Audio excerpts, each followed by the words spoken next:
Hello and welcome to Coffee and Conversation on BTCN. I'm your host, Shashank Bengali. I'm here today with Jerry Innocent Akubo. He's the National Technical Officer for the Nigerian Police. Jerry, thanks so much for joining us. What brings you here to Interpol World? What are you hoping to get out of this week? Yeah, well, lots of things. First and foremost, to get an update on the future emerging technologies and to also have some takeaway back home as regards to innovative solutions regards the law enforcement agency and how we can really move forward. So Nigeria is the most populous country in Africa, one of the most technologically advanced countries in Africa. Tell me a bit about you as National Technical Officer. What does that mean for you, and tell us a bit about your work with the police force. We have to see how we move the core of technology around the Nigerian police and the law enforcement agency in general. For instance, as a National Technical Officer, day in, day out, we need to make sure the core systems are up and running. And apart from that, we bring in innovations and check technologies that are better off than what we're using at all points in time.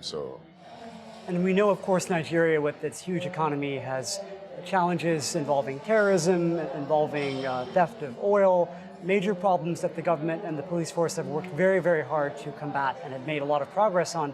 Tell us about the role that technology, particularly drone technology and other advanced law enforcement technology, have helped the police make advances in stopping these problems.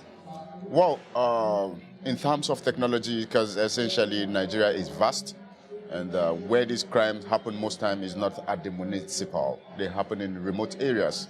And at times these remote areas are not accessible by mere foot or even vehicular movement because you don't have roads leading there. So essentially what we look out to are innovative technologies, most times aerial technologies that could go into this area and give information, prompt information, real-time information to the command and control.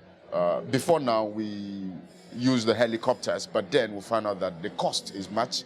And before you even get there, these guys, they know that a kind of surveillance is coming and they look for their way out.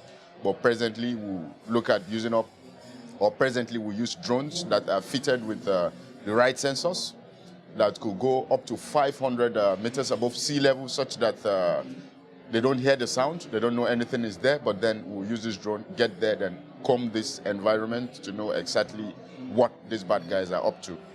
And so we know that criminal networks of the kinds that you deal with in Nigeria that have been around for years or decades, they often find ways to get around law enforcement. They are well armed in many cases. They have their own technology. How does the government and the police force stay one step ahead of the criminals? We aren't relenting, because if we relent, then we'll be left far behind. So, and as a result of that, we'll be looking towards a kind of solution that will give us the best.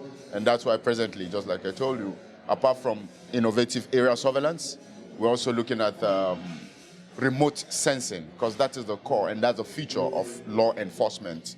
Remote sensing has to do with getting core information about what's happening in a particular environment at all points in time, even while there or while not there. Why? Because you have some core sensors planted there.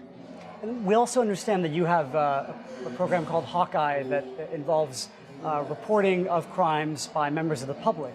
Can you talk a bit more about that and how helpful that's been for law enforcement to cover areas where maybe your officers aren't able to get to immediately?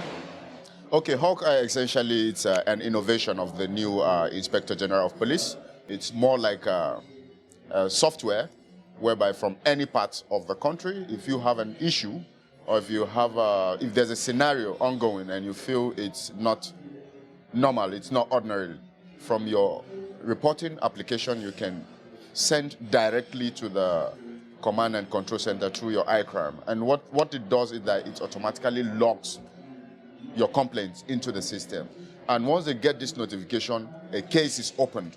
So essentially it's like cloud-based, so it's a double check kind of arrangement whereby if you get this information and you don't respond timely, there are still other checks and balances in the system. So it's more like auditing from the top to the down. So in that case, is a full-blown app that we hope from now to the near future, probably in the next 1-2 years, it will be one of the core applications that will hold the law enforcement platform and with the public.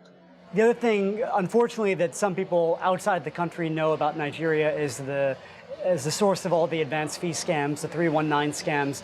Obviously, technology is a big part of that. The internet being used for trying to trick people and scam people.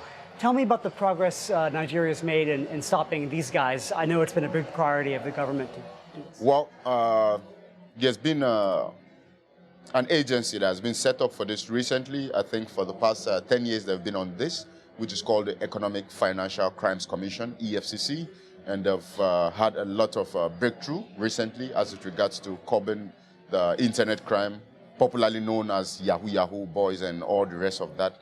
Presently, there are lots of ways and options of curbing these guys. For instance, if you go to the banks now, presently, there is a mandate to all accounts via the BVN, such that if funds is coming internationally or locally, there has to be a source.